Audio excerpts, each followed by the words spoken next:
Interdisciplinary Study of Antisemitism, and tonight is the second annual Professor William Prusoff Honorary Lecture. And last year, the professor that lectured for the Bill Prusoff Honorary Lecture was Alan Dershowitz, and this year it's Benny Morris. And Professor Prusoff, who's here with us, is a professor of pharmacology, and he was one of the first individuals who supported the whole idea, or the whole notion of creating the Yale Initiative for the Interdisciplinary Study of Antisemitism. And I was introduced to him by Dr. Alon Kanan, who's here as part of the medical school at Yale University. And I remember going with Alon to meet Professor Prusoff to discuss the idea of creating ISGAP, and then hopefully bringing ISGAP, or the Institute to Study the Study of Global Antisemitism and Policy, to Yale. And Bill was one of the first people to believe in the notion or the idea before it was really even created into something real. So we have a small plaque for Professor Prusoff in honor of today's lecture and his contribution to creating YIISA. Without his support, it would have been impossible to do. And Professor Prusoff, for those who don't know, has been at Yale University for more than 5 decades now, and he was one of the driving forces, of the founders of medical research that led to the creation of a substance that I'm not speaking the words of a pharmacologist or a chemist, but created medication to help combat HIV and AIDS. And he was the first, him and his research partner were the first people to create medicine to combat AIDS. So his accomplishments in his field have been incredible, and his work has directly helped to save the lives and prolong the lives of hundreds of thousands of people. And his work combating anti-Semitism, another type of disease, has also been helpful. So it's really an honor, and if you don't mind standing, and I'll bring you the plaque.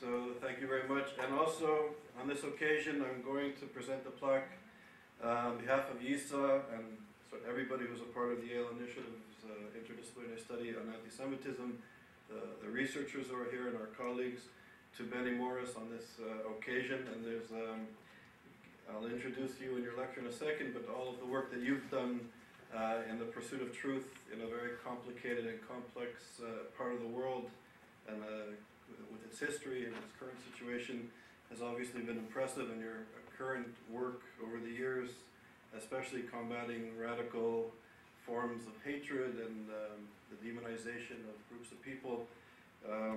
Your work has been very insightful and important, and there's nobody more appropriate than you to be here for this special evening. So thank you very much.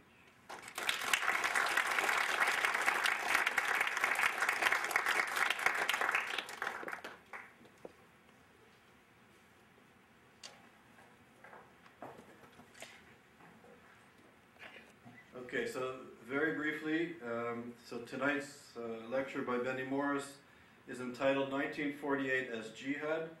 And as many of you know, Professor Benny Morris is a professor of history at Gurion University in Sheva. He's currently, he's published groundbreaking work on the study of the Palestinian refugee problem, and was one of the most important historians on the Arab-Israeli conflict, and has contributed much, sort of part of the breakthrough, if you will, on some of the understanding of the history of the Middle East and the Israeli-Palestinian and Israeli-Arab issues. He received a Bachelor of Arts in European History and European Philosophy, and he did a doctorate in Modern European Thought and History at Cambridge University. He's been a senior associate member of St. Anthony's College in Oxford, a McCarthy Fellow at the Brookings Institute, a Fellow at the Truman Institute at Hebrew University. He was a visiting professor at the University of Maryland, and he's been a foreign correspondent for the Jerusalem Post and has written widely in academic publications, journals, as well as the media. He's the author of The Birth of the Palestinian Refugee Problem from 1947 to 1949.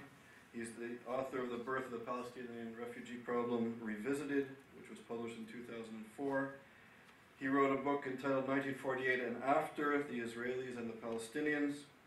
And most recently with Yale University Press, he wrote a book called 1948, A History of the First Arab-Israeli War. And he has an upcoming book, again with Yale University Press. It's entitled One State, Two States, Resolving the Israeli-Palestinian Conflict.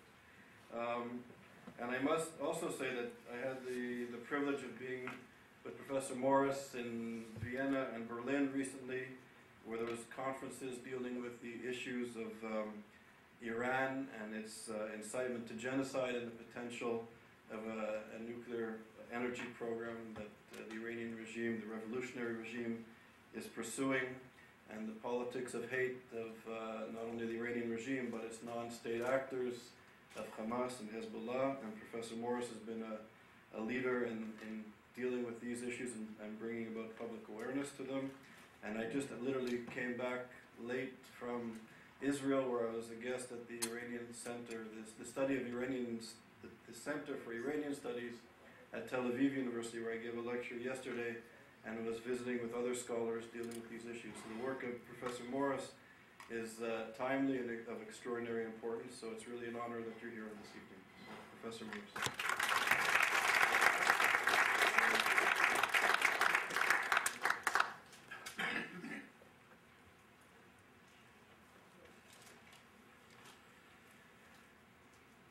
Well, I'm going to give a formal lecture. I want to be very accurate in what I'm talking about. And afterwards, I suppose there'll be time for questions and answers about historical subjects or political.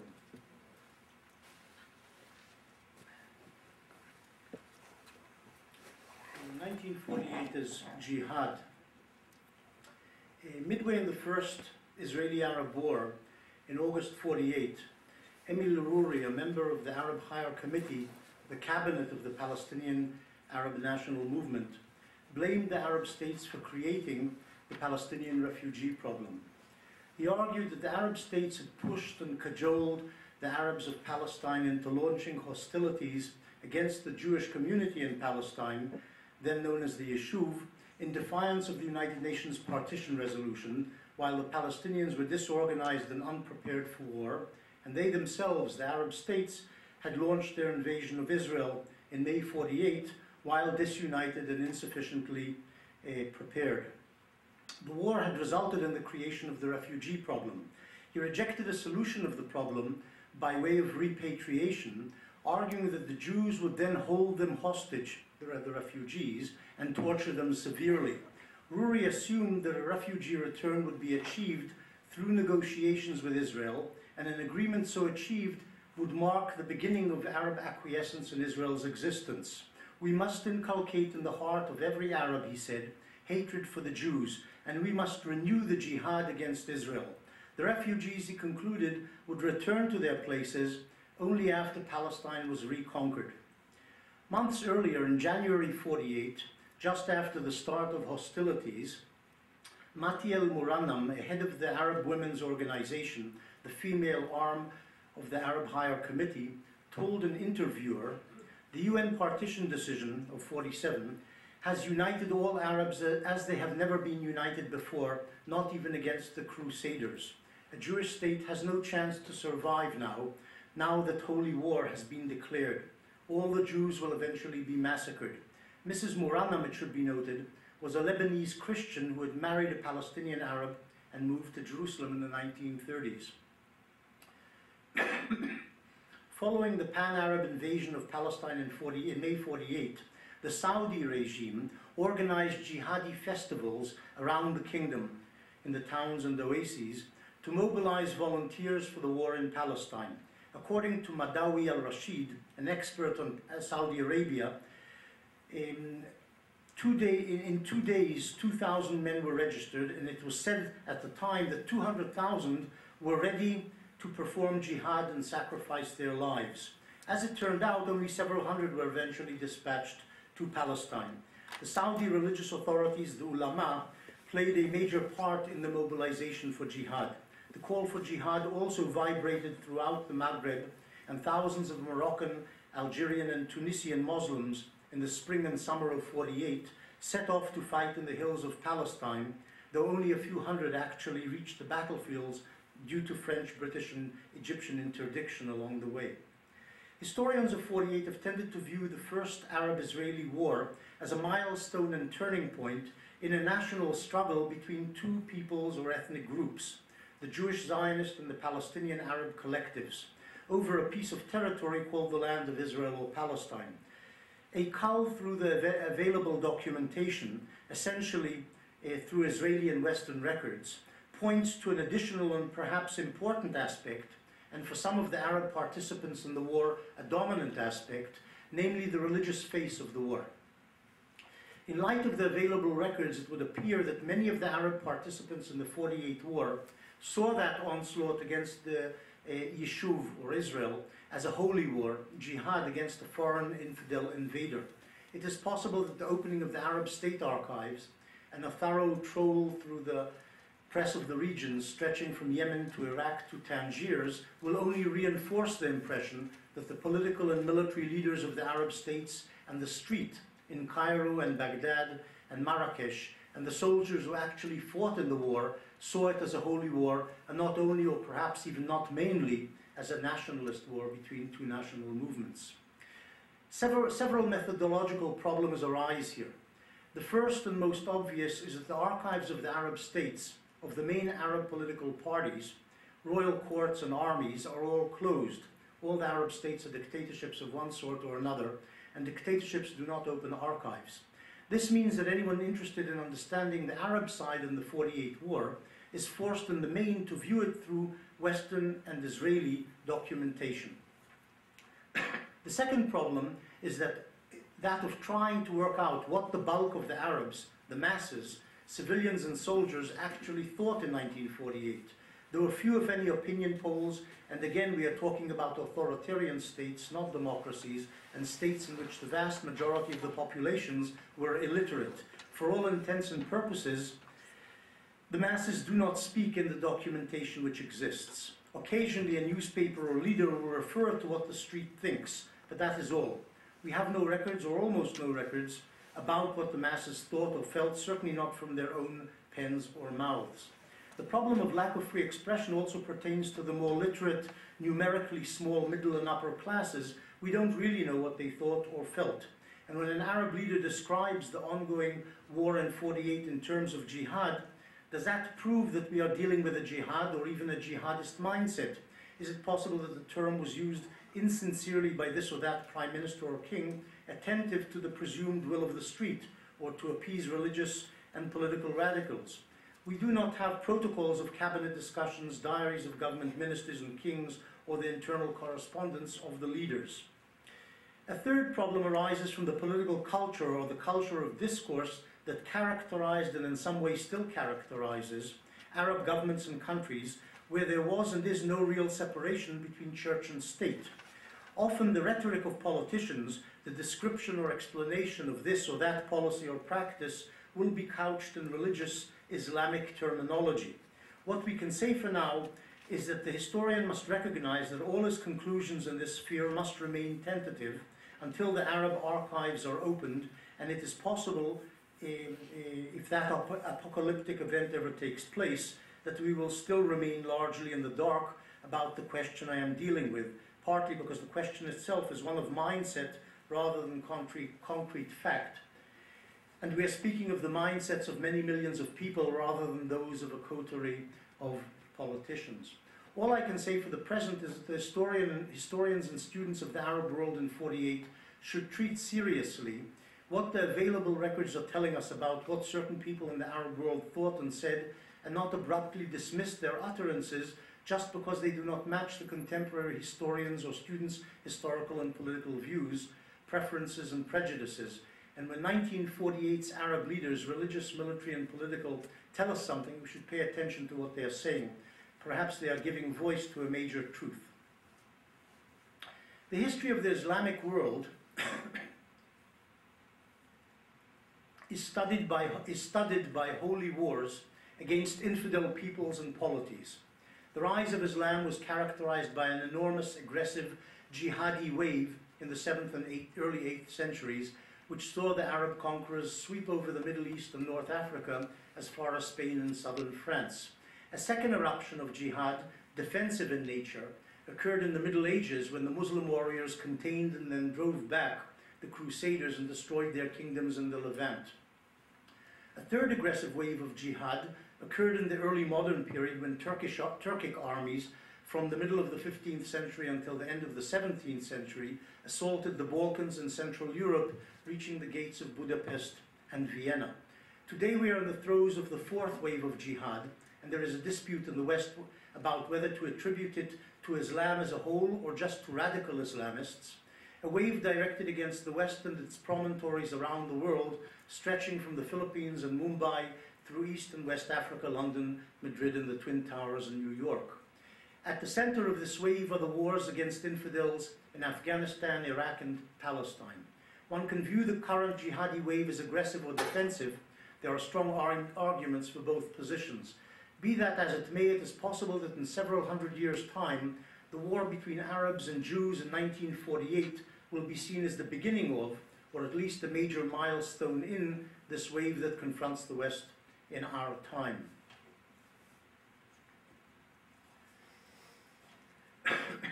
In the days after the UN General Assembly passed the partition resolution, waves of rioters hit the streets of the large Arab towns in the Arab world and attacked Jews and Europeans and their property. At the beginning of December 47, there were pogroms in Aden, Bahrain and Aleppo in Syria, and a variety of assaults on Jews in Cairo and Damascus. The rioters commonly shouted, "Idbach al-Yahud," kill the Jews, and in most cases the authorities failed to rein them in, certainly not expeditiously. Dozens of Jews were murdered and hundreds of houses were torched. On the 2nd of December 47, 3 days after the UN vote, the ulama, the chief scholars of theology of the University of Al-Azhar in Cairo, perhaps the most important arbiters and authorities in the Sunni Muslim world, declared a worldwide jihad in defense of Arab Palestine. In the course of the war, the ulama of Al-Azhar periodically renewed the fatwa and call for jihad. The liberation of Palestine is a religious duty for all Muslims without exception, great and small. The Islamic and Arab governments should without delay take effective and radical measures, military or otherwise, pronounced the ulama at the end of April 48. On the day of the invasion of the Egyptian army, 15 May, Muhammad Mamun Shinawi, the rector of Al-Azhar, declared, "The hour of jihad is struck. 100 of you will defeat 1,000 of the infidels. This is the hour in which Allah promised paradise." And in December 48, on the eve of the final bout of hostilities between the Israel Defense Forces and the Egyptian army in the Negev and Sinai, the ulama of Al-Azhar renewed their call for jihad and cautioned the Arab kings. This was directed at Abdullah, king of Jordan, who was suspected of colluding with the Jews, against deviating from the way of the believers, otherwise they faced damnation. The jihadism of 48 was accompanied by a strong dose of anti-Semitism. In 1947, well before the outbreak of the war, the ulama of Al-Azhar issued a fatwa prohibiting all commercial contact with the Jews and defined anyone doing so as a sinner and criminal who will be regarded as an apostate to Islam. Samir Rifai, the Prime Minister of Transjordan, told visitors in Amman that year, 47, that the Jews are a people to be feared. Give them another 25 years and they will be all over the Middle East. In our country and Syria and Lebanon, in Iraq and Egypt, they were responsible for starting the 2 world wars. Yes, I have read and studied and I know they were behind Hitler at the beginning of his movement. Rifai's observations reflected beliefs that spread throughout the Middle East at the end of the 19th century and the early 20th century, which added a modern stratum to the classic anti-Semitic utterances embedded in the Quran, where the Jews are designated inter alia as a base people and as murderers of the prophets. There is religious hostility between the Muslims and the Jews from the beginning of Islam, which arose from the treacherous conduct of the Jews towards Islam and Muslims, and their prophet, King Ibn Saud of Saudi Arabia, explained to President Roosevelt in 1943. The Muslim Brotherhood defined it thus: Jews are the historic enemies of Muslims and carry the greatest hatred for the nation of Muhammad. In April 48, Sheikh Muhammad Makhawif, the Mufti of Egypt, issued a fatwa calling on all Muslims to participate in the Jihad in Palestine. His contention was that the Jews intend to take over all the lands of Islam. It is no wonder then that during the 30s and 40s, before the war, the following hadith in different variants was quoted in Islamic tracts. The day of resurrection does not come until Muslims fight against Jews, until the Jews hide behind trees and stones, and until the trees and stones shout out, "O Muslim, there is a Jew behind me, come and kill him." Side by side with the traditional anti-Semitic message, the 1948 call to jihad had another historical pedigree. Before and during 48, the Zionists were often compared by Arab spokesmen to the Crusaders, and almost always it was said that their end would be similar. As the Secretary General of the Arab League, Abdul Rahman Azam Pasha, put it in 1947, "You, the Jews, are a temporary phenomenon. Centuries ago, the Crusaders established themselves in our midst against our will, and in 200 years we ejected them." Shukri al-Kawatli, the president of Syria, said similar things the following year, during the war itself, on the eve of the pan-Arab invasion. Overcoming the Crusaders took a long time, but the result was victory. There is no doubt that history is repeating itself. Riyad al-Sulh, the Prime Minister of Lebanon, told a British diplomat in the course of the war that it had taken the Arabs over a century to expel the Crusaders, but they had succeeded in the end. Zafar Dajani, the head of the Jaffa Chamber of Commerce, a Palestinian Arab, said similar things to a Jewish interlocutor in 1947. The Egyptian Muslim Brotherhood announced that the death of martyrs in Palestine conjured up the memories of the Battle of Badr, one of the battles in the 7th century, as well as the early Islamic jihad for spreading Islam and Saladin's liberation of Palestine from the Crusaders. Perhaps it is worth noting that the first Arab to publicly make the comparison was Shukri al-Asali, the Ottoman governor of Nazareth during 1910-1911, which saw the struggle over the lands of Fula, an Arab village in the Jezreel Valley built around the ruins of a Crusader castle. The land had been bought by Zionist institutions, and shortly after, Kibbutz Merchavia was established on the site. Since then, Arab spokesmen have often referred to the Zionists as the New Crusaders. In 1947, Azam argued that the clash between the Arabs and Zionism might even trigger a new war between the Christian and Muslim worlds, as did the Crusades.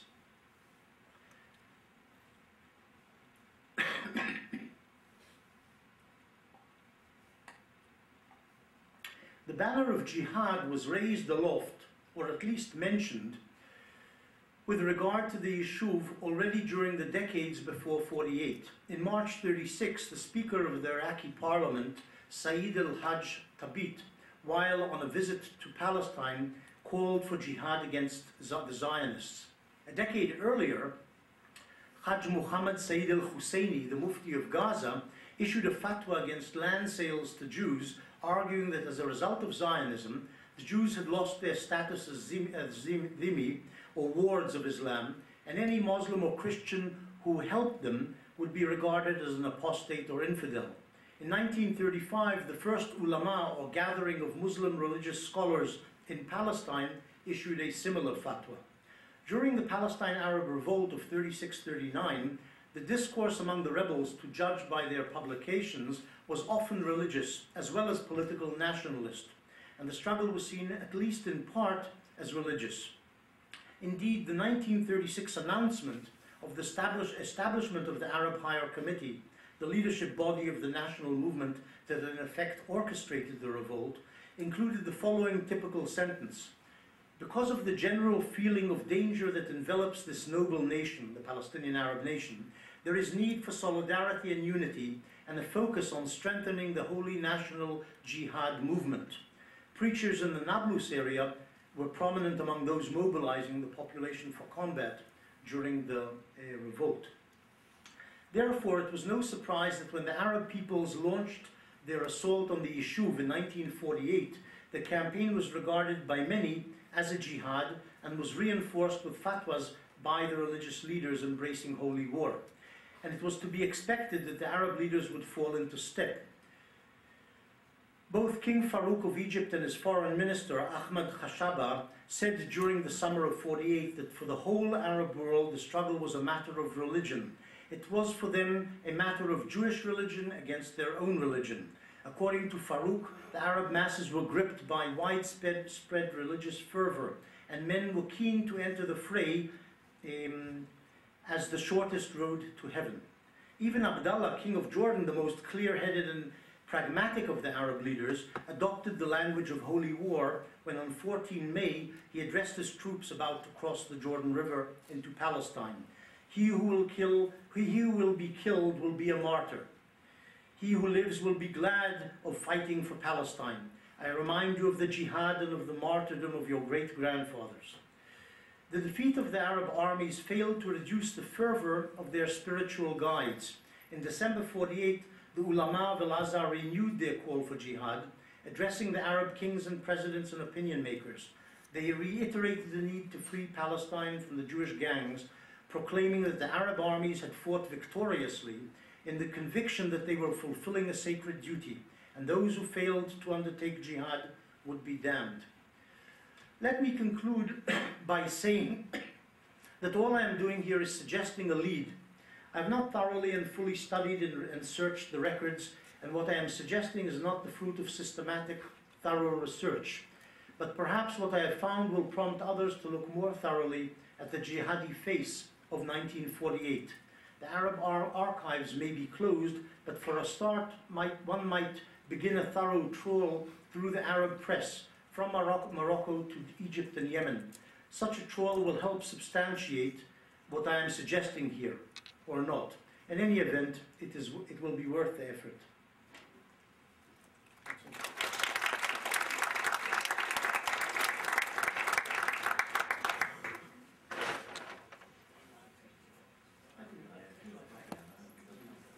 If anybody would like to ask anything about this or related historical or political subjects, please, yes. So, it would seem to me that most of the issue at the time of the '48 war was secular or secular in nature. But did you come across any parallel language of like Nochem Hashem or some sort of religious language on the Jewish side? I have to admit I've never looked for it, and I've never encountered it. It's probably worth looking at the newspaper of the religious, or the newspapers of the religious, I suppose you could call it right, in Israel, or prior to Israel's founding, at the end of '47, beginning of '48, or through '48. It's probably worth looking at, but I would say this, that the religious parties and the religious element of the population in Palestine, the religious Jewish element, was very small and really insignificant, especially when you think of the Jewish community in Palestine today and its political structure and so on, demographics. At the time, the Haredim were something like 3% of the Jewish population. They've grown to over 10%, depends how you count. You include Shas, you don't include Shas. And national religious also were, at the time, also a very small minority. So there's no, what you're suggesting in a sense is you've got the two sides talking about jihad, one in Hebrew, one in Arabic. It's not so. On the Arab side, there's definitely a lot of this discourse in the speeches of not just religious leaders, but political leaders, as I've tried to point out. On the Jewish side, you certainly don't hear it from anything in the mainstream of the Yishuv. As I say, maybe it's worth looking at, but it'll still remain insignificant if it comes from the religious right as it existed in '47, '48. Yes. Did any significant number of volunteers fight on the Arab side from non-Arab Muslim countries like Pakistan or Indonesia? Did any respond to this call for worldwide jihad? Okay, the subject hasn't been thoroughly studied, but one can tell from the literature as it exists and from the documentation of the time that there was a fairly significant contingent of Bosnian Muslims in the fighting, helping the Palestinian Arabs, and in some way also assisting the Arab armies after they crossed the border. We're talking about hundreds, not more than that. From distant non-Arab countries other than Bosnia, I can't recall any other contingents. There were contingents from Morocco fighting alongside the Syrian army, and there were contingents, of course, of Egyptian Muslim brothers in southern Palestine during the first half of the war before the Egyptian army invaded. But I think, to answer precisely your question, we're talking, as far as I remember, only of Bosnians. I think, though, if we're talking about Pakistan, let me add one other thing. Pakistan and India at the time were actually quite involved in their own little struggles, which ended with millions of people dead and millions others forced from their homes. So I should imagine Pakistanis interested in jihad had their hands full where they were. Yes?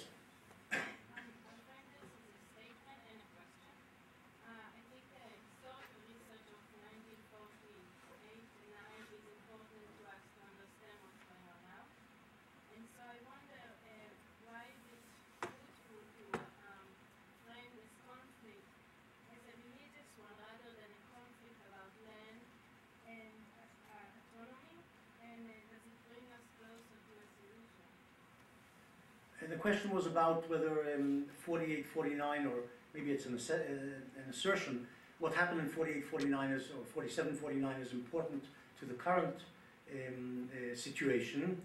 And the question, I think, was whether the study of it in some way helps us to reach... No, sorry. Sorry, my actual question was, why is it fruitful to frame it as a jihad? Okay, no, it's not...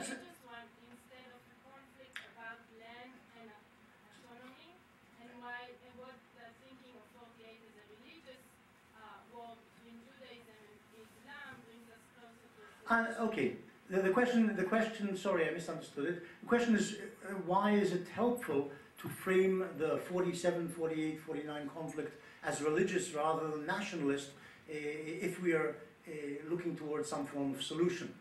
Is that what you're saying? Yes. Well, I would say it's not a question of whether it's useful. Historians don't write things in terms of their utility. I think that might be political scientists, I'm not sure.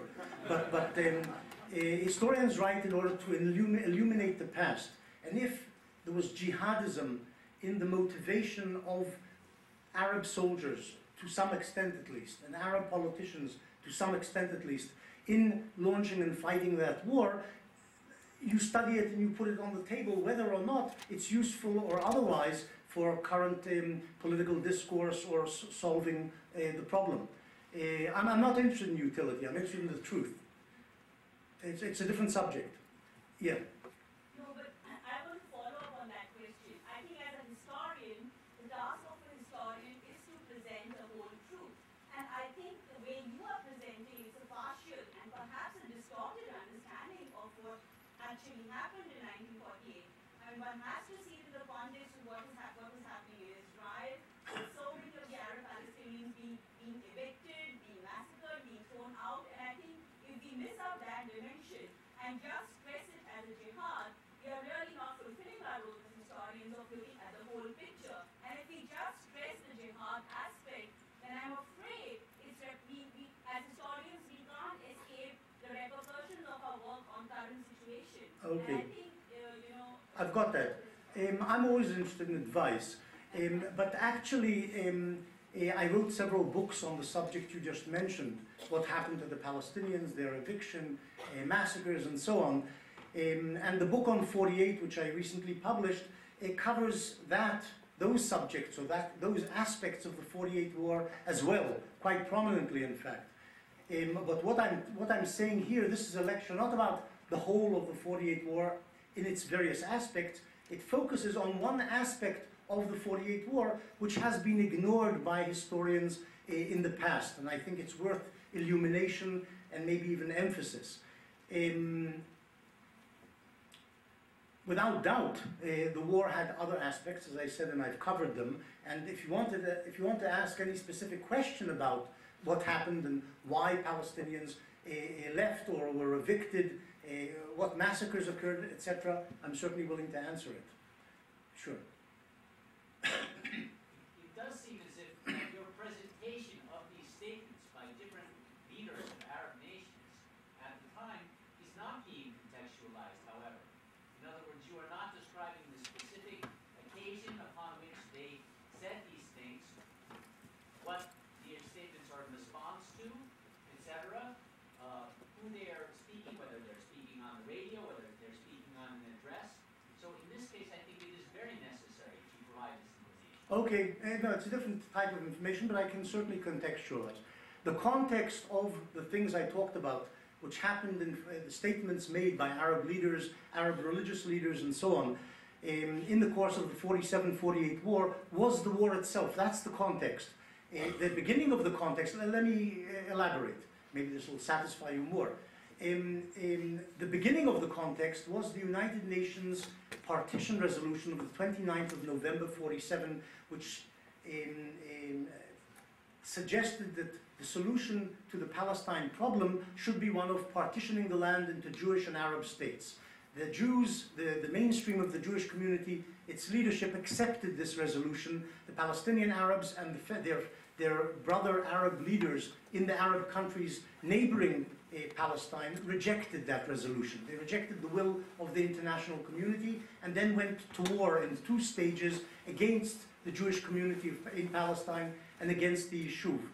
Some of the statements I read, those relating to the ulama of Al-Azhar of the 2nd of December, is a direct reference to, that's the context, a direct response to the United Nations partition resolution of the 29th of November and to the beginning of the fighting.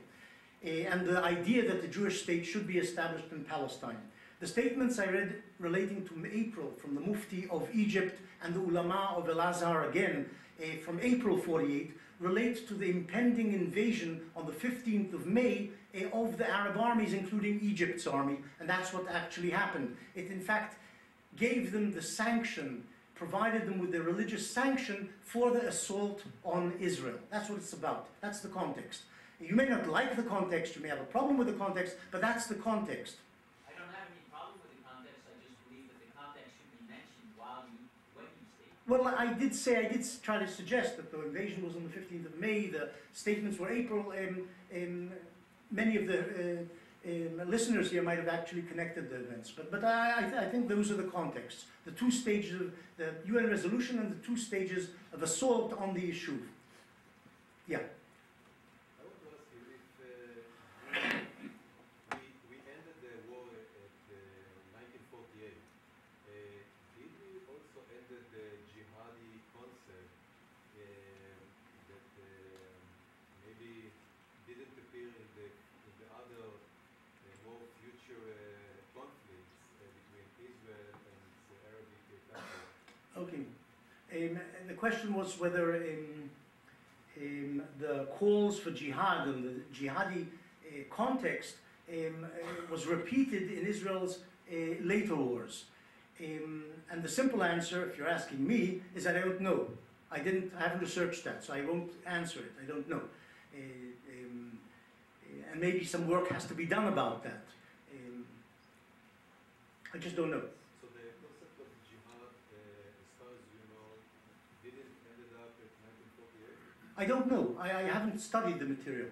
I don't want to answer anything which I haven't studied. I don't know. But I dealt just with the 48 war, and by the way, through looking at the documentation, came upon this jihadi frame of reference as well. Yeah. Thank you for speaking, Professor Morris. I had a question about context and the word jihad. And jihad's a pretty complicated term and concept, and it's changed a lot, especially since the 1970s. And I was wondering about any potential conflict between what jihad might have meant to a an Arab audience in the 40s and what jihad means to an English-speaking audience now? Okay, I'm not too sure. Somebody, the question was about whether jihad in 48, as used by Arabs at the time, is the same as what we understand jihad to mean today, or what Arabs use it as to mean today. I think the use of the word jihad, the concept of jihad, as used in these statements I've just read regarding 47, 48, was consensual among Arabs, and they understood it to mean another holy war, as I said, in a succession of bouts of holy war against the infidel, this time in Palestine. That's how they understood it. It wasn't about reforming oneself or reforming Islam, as sometimes the word jihad or one of its variants is used today. But it was simply about warfare. We're talking about holy war.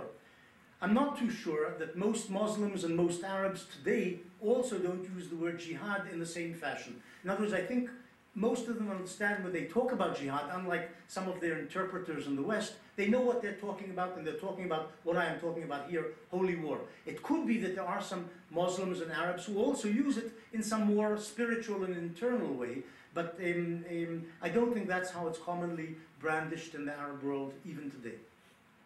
If I could follow up. Sure. I think I agree with that. I just wonder about the implications of using a term like that for an audience that would immediately think of 9/11, suicide bombers, that sort of thing. I wonder. I don't know. I would just ask that.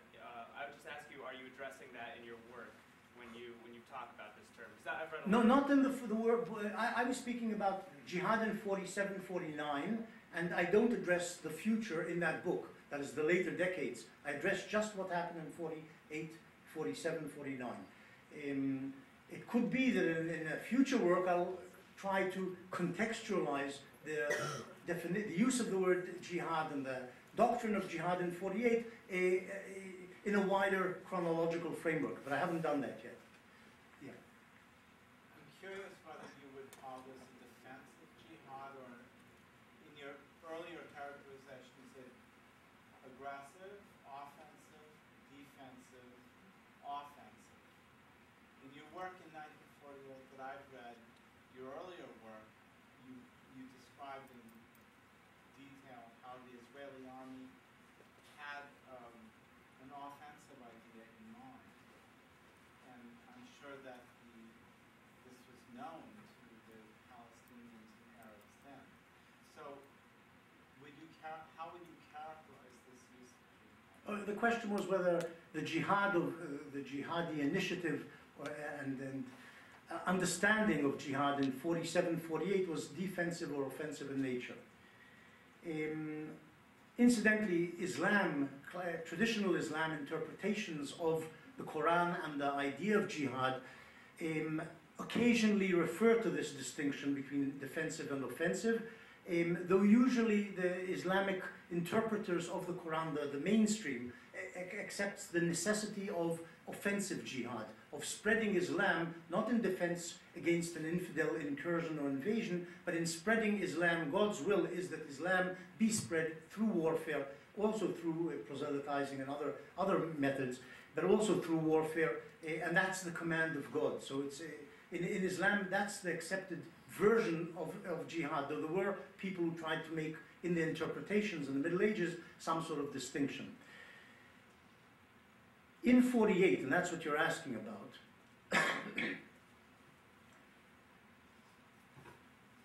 without doubt, in Muslim Arab minds, the whole Zionist enterprise was aggression.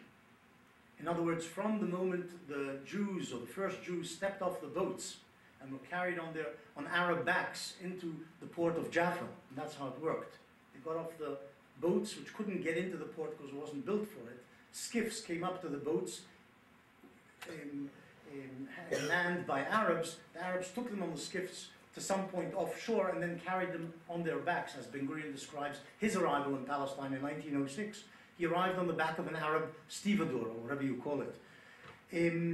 From the inception of Zionism and the inception of the nationalist, Palestinian Arab nationalist movement, which came a bit later in the 1920s, the Arabs regarded the Zionist influx as an invasion and as aggression.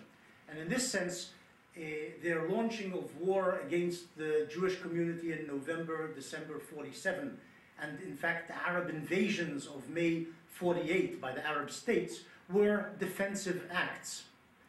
But in terms of the brief history from 47 onwards, and in terms of the United Nations resolution, and in terms of the world community's desires, and what the Arabs did was aggression. They were aggressing against the will of the international community as embodied in that resolution. So it's problematic, but probably in the eyes of most of the Arabs proclaiming jihad, it was probably seen as part of the defense against the Zionists, and if you like, even in some wider framework, as defense against the incursion and influence of the West in the Islamic lands, which had begun centuries before, or certainly decades before, in its modern form. And Zionism was just seen as one more agent of the West trying to penetrate their lands and take over their lands. Yeah. I have a quick question about the sources you were able to use. You mentioned at the beginning of your speech what kind of sources you weren't able to use, and I was sort of curious about where you were drawing the quotes and references that you mentioned from, and specifically to what extent the sources you were using were meant for public or for a public audience, such as a speech or a newspaper, and to what extent they might even some Okay. or correspondence. Okay, the question was about the sources of these quotes and references to jihad by Arab leaders and so on. And you'll readily find them, incidentally. Most of the quotes are from my book, 1948, The First Arab-Israeli War. So the footnotes contain where they're from, but I'll say tell you what they are. Most of the references are from British documentation. In other words, British ambassadors and consuls and whatever who meet with Arab leaders who tell them things, or they hear it in the capitals, in the Arab capitals, and say Farouk said this or Farouk said that. But usually it's one-to-one meetings, all of which are secret. They're not for common widespread consumption. They're secret documents and closed private talks, not public talks. This is true about the Arab leaders when they talk to these diplomats. When the ulama of Al-Azhar or the Mufti of Egypt and so on declare jihad, as they do in December 47, April 48 and so on, these are usually public statements, public declarations, which do also appear in Arab newspapers at the time, but are also usually reported by the diplomats in those capitals in their reports back to London or Washington or wherever. Apart from now a general word about the documentation of the 48 book in general, most of it is based on Israeli, British, American, and UN documentation. In the absence, as you rightly point out, of Arab state papers, or absence in the sense of unavailability because Arab archives are closed. They may contain things, they may not, we don't know what they have, because it's never been opened, not to Israelis, not to Arab scholars, not to American scholars, etc. One must use Israeli intelligence documentation, Western intelligence documentation, Western diplomatic documentation from the various posts in the Middle East to penetrate the Arab side and to hear what Arab leaders are saying. It's true that Arab leaders might, in this documentation, say one thing to a British diplomat and not quite the same thing to fellow Arabs, say, in a meeting of the Arab heads of state or foreign ministers, and there's a problem. But on this particular subject, jihad, I doubt if they are saying two different things. In other words, if they're talking to British diplomats and saying, yes, we've launched a jihad, or we must launch a jihad because this is what the street wants, they're not going to be lying. They'll, if anything, moderate what the street is saying rather than make it more extreme. Yeah.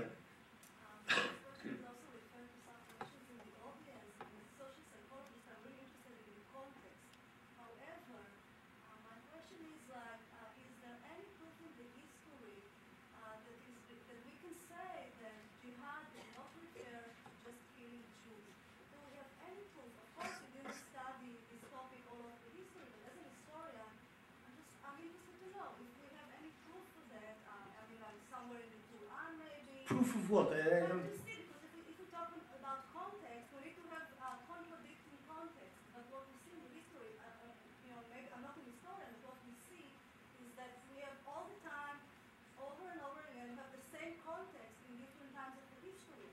So my question is, if you know of any specific context that can contradict our belief as Jews that we are just persecuted by radical Islam. I'm not. If we talk in context, we need to have different contexts and then we can compare one context to another.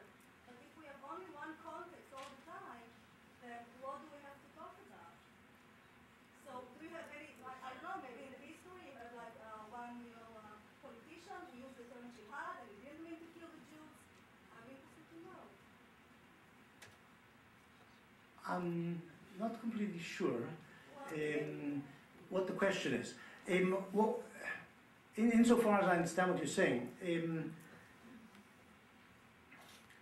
jihad isn't something only to do with Jews. It's to do with all non-believers, Buddhists, Hindu, Christians, and so on. Atheists as well, and among many jihadis, also other types of Muslims. I mean, there's enough, bombs thrown into funeral processions by Shiites against Sunnis and Sunnis against Shiites in Iraq to show you that they also use the word jihad quite often. So it's not only directed against Jews, but the context, the thing I was talking about is the specific jihad in Palestine. Now, I did try to show that it's maybe part of a wider conceptual framework which keeps recurring in Islam. Yeah. Whichever. It's sort of two questions, but really one.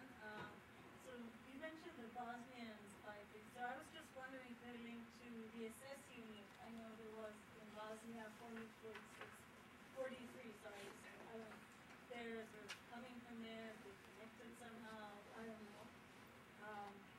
And my other question is sort of connected. How is this? Is there anything modern about this jihad in 48? Is it influenced by what just happened in Europe?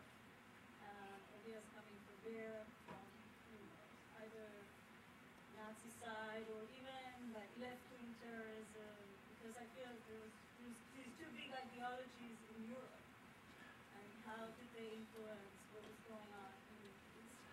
Okay, it's two different questions. About the Bosnians, I have a feeling, this is really off the top of my head and I shouldn't speak this way, but I have a feeling that the question is about Bosnians who fought in Palestine. Were they veterans of the European engagements in which Bosnians often showed up on the Eastern Front in the German army against the Russians? My feeling is that not that many Bosnians who fought against the Russians probably survived. And even if some of them survived, they probably weren't that eager to get to Palestine for another bout of war against the infidel. That's just a feeling. I've never checked the numbers or anything. And it's probably very impossible to actually, you need to work it out name by name. What I would say is this, that Haj Amin al-Husseini, the leader of the Palestinian Arab National Movement, the head of the Arab Higher Committee, worked in Berlin in the 1940s, from 41 until 1945, was an employee of the German Foreign Ministry, broadcast to the Middle East messages of anti-British jihad, and raised Bosnian Muslim troops for the Wehrmacht to fight on the Eastern Front. An interesting thing about 48 is, and Husseini was also a cleric, though not really empowered to issue a fatwa,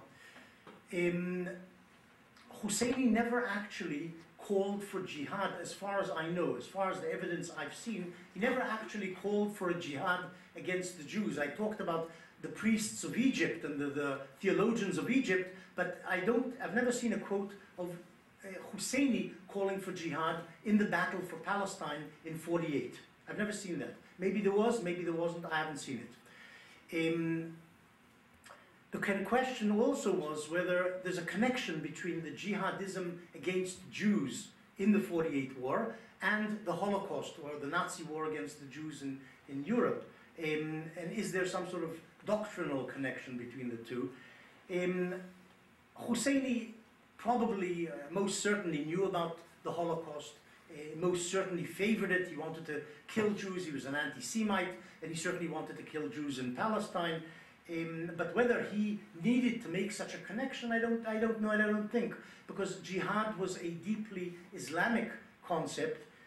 Fighting the Jews was something that Muhammad had been doing in the 7th century when Islam arose. He slaughtered the Jewish tribes of Hijaz.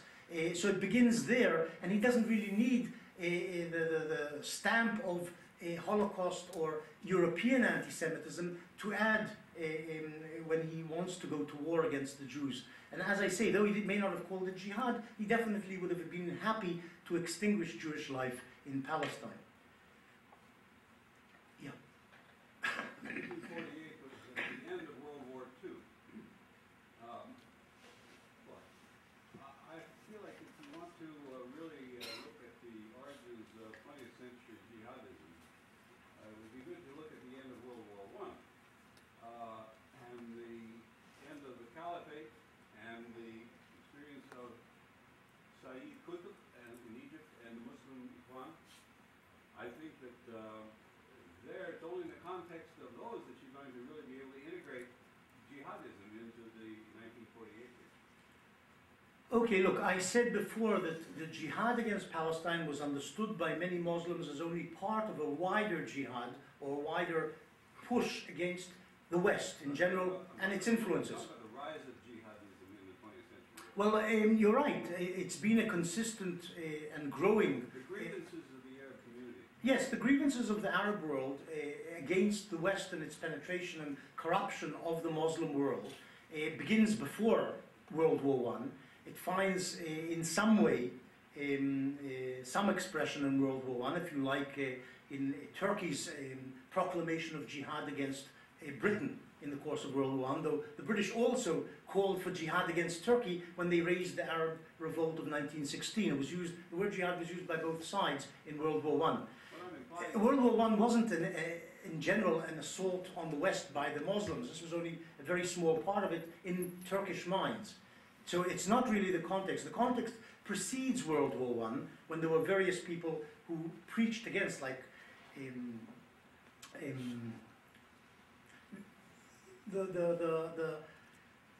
the initiators of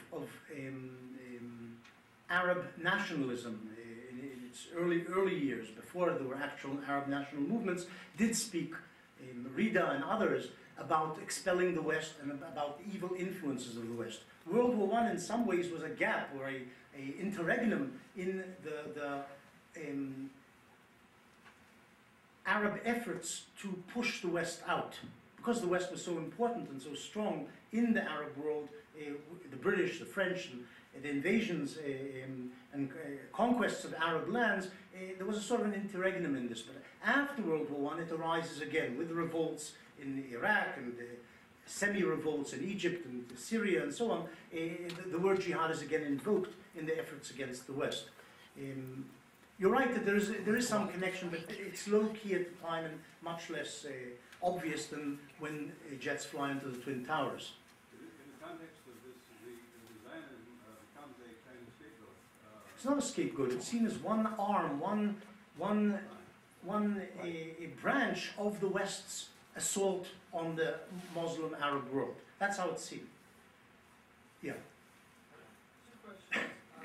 First of all, you read us quite a few statements made by Arab leaders who suggest they're feeling a bit anti-Semitic at the time. But these were statements by dictators who do not represent their people, at least in a democratic fashion. Yet it seems that you attribute the anti-Semitism to the people as a whole. Maybe could you, that was my understanding, if I'm wrong, please correct me, but maybe could you share for us some of your techniques as a historian of how you understand the mentality of the people as a whole, when you only have these statements of a few. And the second question is, you mentioned that there was at this time a great mixing of political and religious language by the same people. Do you think that in the early days of this conflict, before the 48 war, do you think that it started primarily as a political conflict and that religious language was put on top of it to describe it, or was it the reverse? Did it start out as a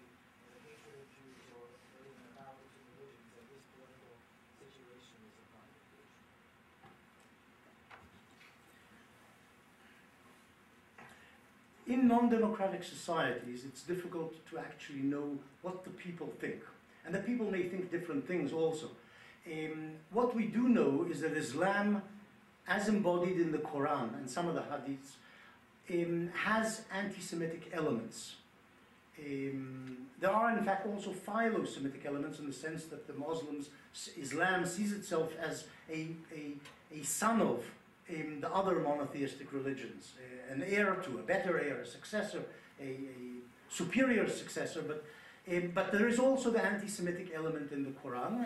The Jews are called the base people, sons of pigs and apes and so on. And the Muslims at origin treated the Jews very nastily, if we are to believe the Quran. And the Quran, of course, is a book which comes from the Islamic side, not the Jewish side of what went on. They slaughtered the Jewish tribes, essentially, or forced them into conversion. Later, the caliphs and the Islamic world often accepted Jews as second-class citizens in their midst as minorities, but always essentially discriminated against Jews, and there were occasional bouts of explicit violence, pogroms, large pogroms, forcible conversions at sword's point, and so on. So there's this tradition. This tradition, part of the Islamic tradition, which is, as I say, anti-Semitic, is inculcated and is absorbed by the Arab masses, who happen to be largely religious, unlike the masses, say, in the modern Western world. They are religious. 95% of Arabs today, Muslim Arabs, are religious. They believe God exists, that He wants and directs the people and the political leadership to do this or that, and so on and so forth. It doesn't mean that all of them are what we call Islamists, but they are believers.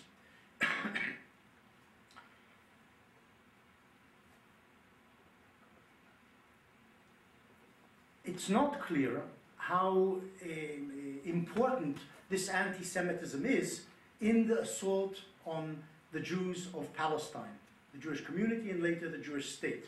It probably plays a part, but it's not clear that it's necessarily only or primarily a religious assault, but that is one of the elements of the assault, and that's the element I've just tried to point out. One could perhaps divide between today, one could perhaps divide between Fatah, PLO attitudes towards the Jews and the Jewish state, and the Hamas attitudes towards the Jewish state. And you could say that the PLO and the Fatah have waged over the past 40 years or whatever a political battle against Jews, albeit to get all of Palestine for themselves, or even only part of Palestine for themselves alongside the Jews, but it's been politically motivated, while the Hamas, or the religious fundamentalists, are waging essentially a jihad, a holy war against the Jews, and for them the politics is the religion. There's no distinction at all between the two. The problem with this is, as I said, that all the Fatah members also, and the PLO members also, from top to bottom, are religious. You only have to see Arafat, the head of the PLO, the founder of the Fatah, praying in a mosque 5 times a day or whatever it was, to understand that the man knows the various prayers and takes them seriously. You have to look at suicide bombing in Israel in the course of the Second Intifada. And there were a large number of Hamas suicide bombers, and they began the suicide bombing, and then it's aped by the Fatah, who also begin to send out suicide bombers. But several suicide bombers were actually captured. There's an oxymoron here.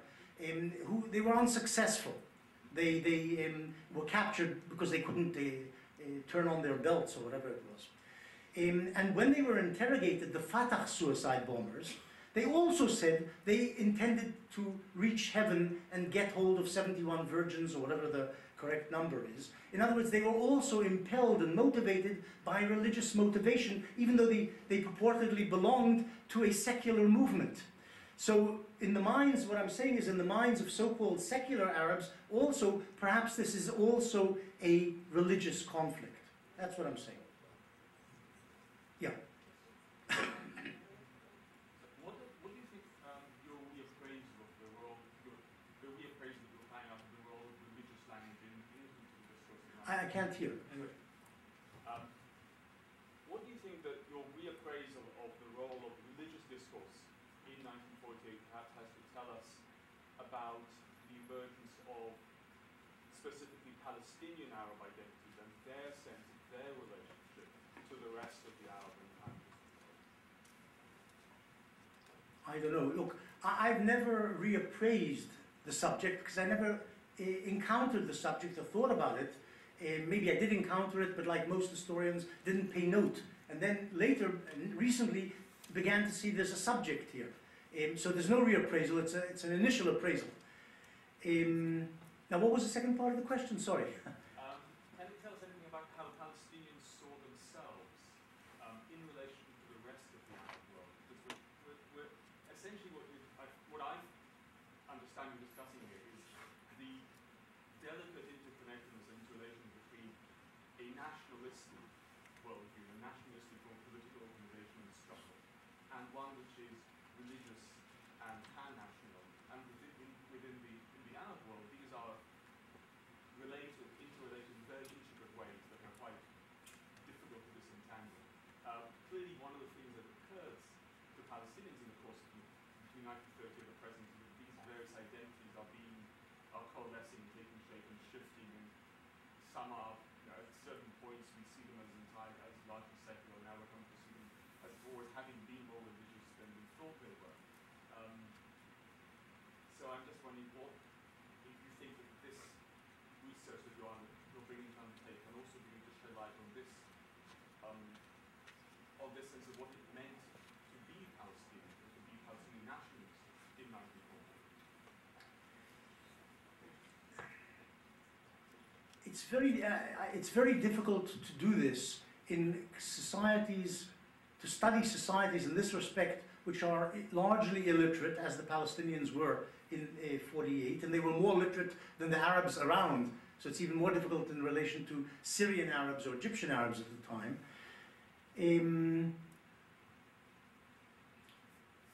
And I think with the amount of documentation which is available, partly as a result of this illiteracy, but also because the Palestinians didn't really produce state papers and didn't produce a real documentation, it's impossible to work out. In other words, it's impossible to work out, to try to distinguish between the various strands in their thinking at the time.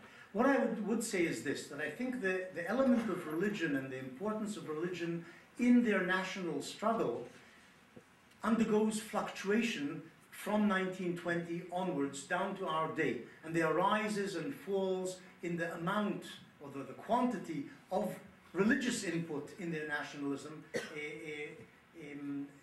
over these 80 or 90 years. Where you can see that in 1929, religion is dominant in their identity and in their politics in relation to what happens in Jerusalem, the Temple Mount, and so on, and there's riots as a result. The same applies in the 30s, the 36, 39, and the same in some way, according to what I discovered, applies to 47, 48. It could be that at other times, in the early 1940s, in the early 1920s, mid-1920s, the religious element plays a much lesser role among those who are politically active, and we're talking about a very small minority of the Palestinians to begin with. It's usually just the literate or some of the literate upper class, middle class, which is involved in this.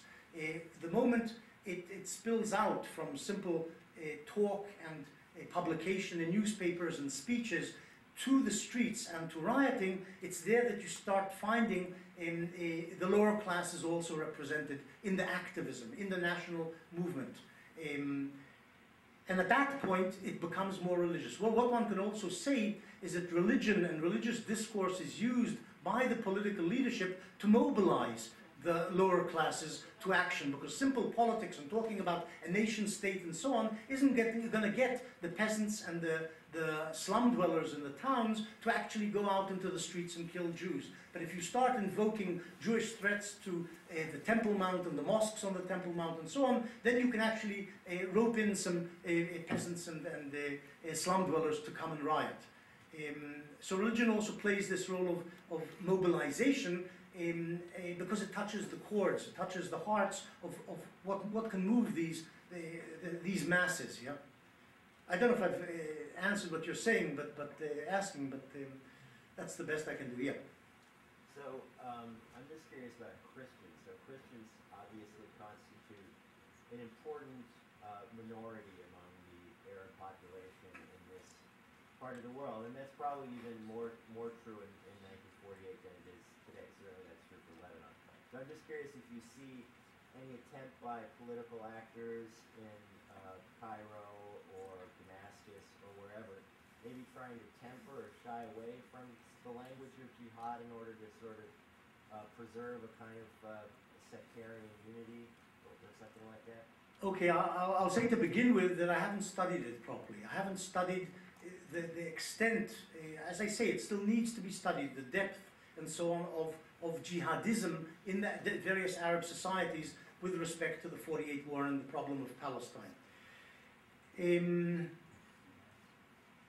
One of the reasons that Husseini, in the 1930s, during the Arab Revolt, and perhaps this is true about 48, resisted the language of jihad, and as I say, he never actually issued the call to jihad, as far as I've been able to make out, is because he was mindful of how this might affect Christians among the Palestinians. The Christians at the time represented something like 8–9% of the Palestinian population and were prominent in commerce, education, and in the middle class. They had a much greater representation in the Palestinian middle class.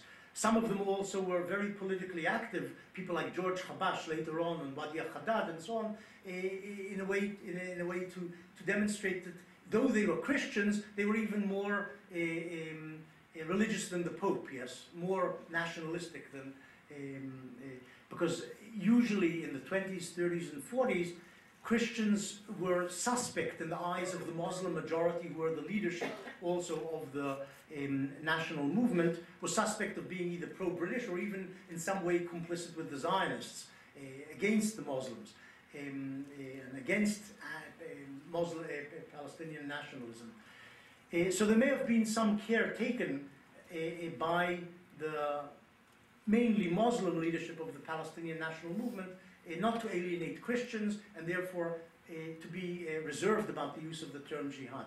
I don't know to what extent this is true in Egypt and Syria, where there were Christian minorities. In Egypt it's large, in Syria by then it was very, very small. But as we see, the leadership of Egypt, and especially the religious Muslim leadership of Egypt, were not reserved, and they issued these calls for jihad publicly, perhaps assuming that the Christians would remain silent and quiescent and would remain loyal to the Egyptian state and to the Arab purpose. The one other thing, the proportion of Christians among the Palestinians has steadily declined, among Palestinians in the Holy Land, abroad as well, because their birth rates were much smaller than Muslim birth rates. So the Christian element today in Palestinian discourses is completely insignificant. Today in Palestine, I think it's something like 2 to 3% are actually Christian of the Arabs. It's declined from something closer to 10%.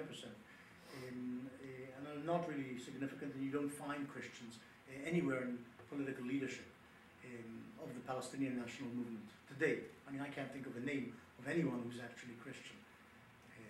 Maybe you can, I can't. Yeah. Certainly most Israelis today don't think of this as a religious war, as perhaps some Arab states in 1948.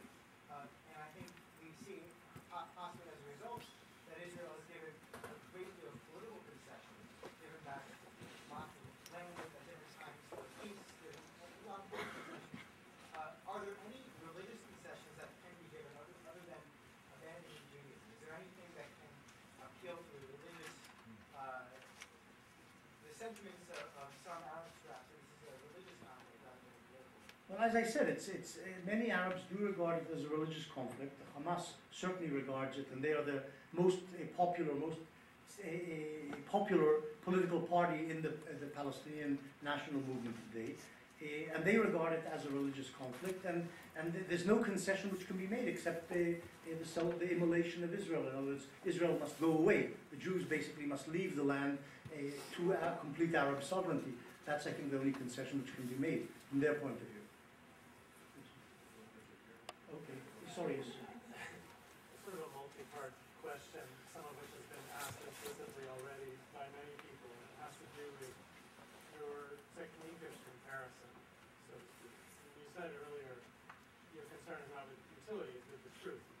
But the frame that you put on the truth, the frame that you put on the evidence, what context you use and what sources outside of the specific event, 1948, and the discussion or the use of the term jihad, has a lot to do with how we understand that event, what sort of aspects of how we might explain that event are unveiled. And in the paper that you gave today, He's a masochist taking questions, isn't he? a wide swath of historical sources besides 1948.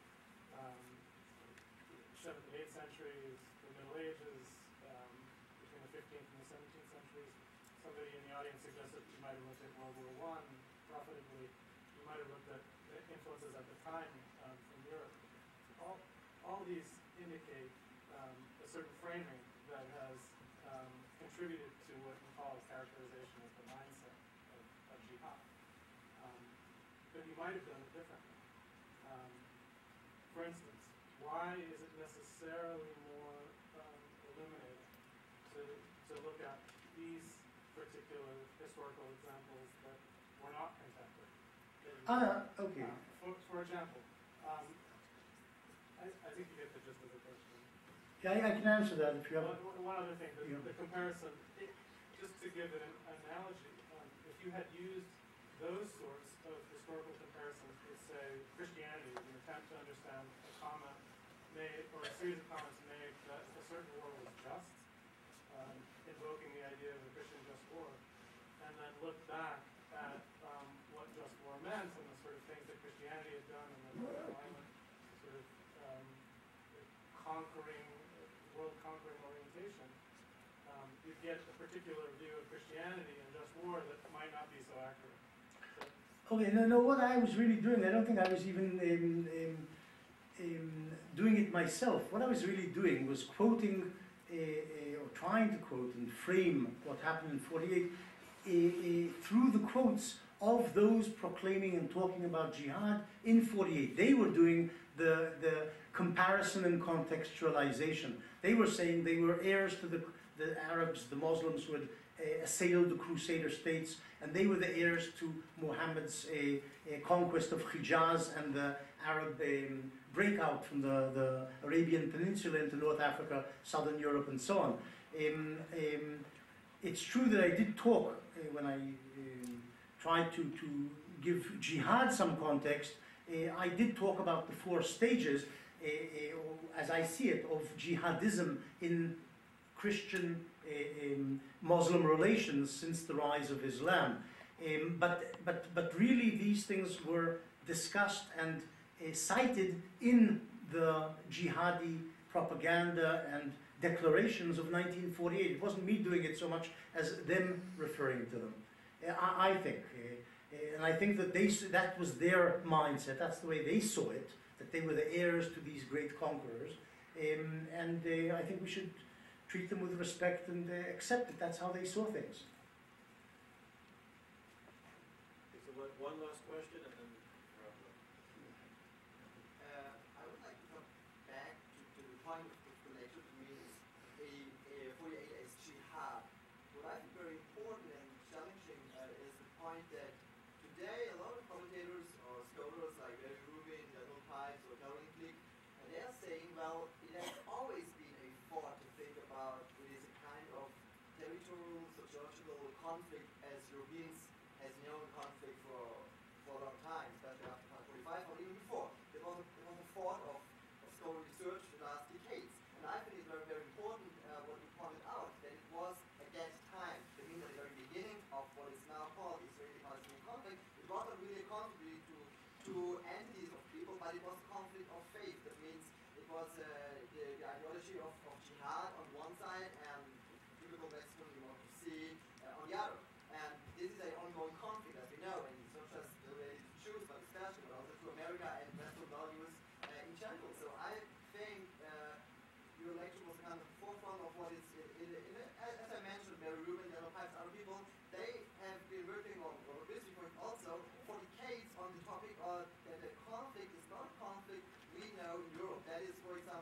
I myself am a little bit scared about is Mr. Mitchell, who was appointed from Obama not to go to the Middle East because he was so well doing in Northern Ireland. Well, this is a, so to say, stupid thing, because Northern Ireland was a typical European conflict, a political conflict. It was not a conflict of jihad against the West.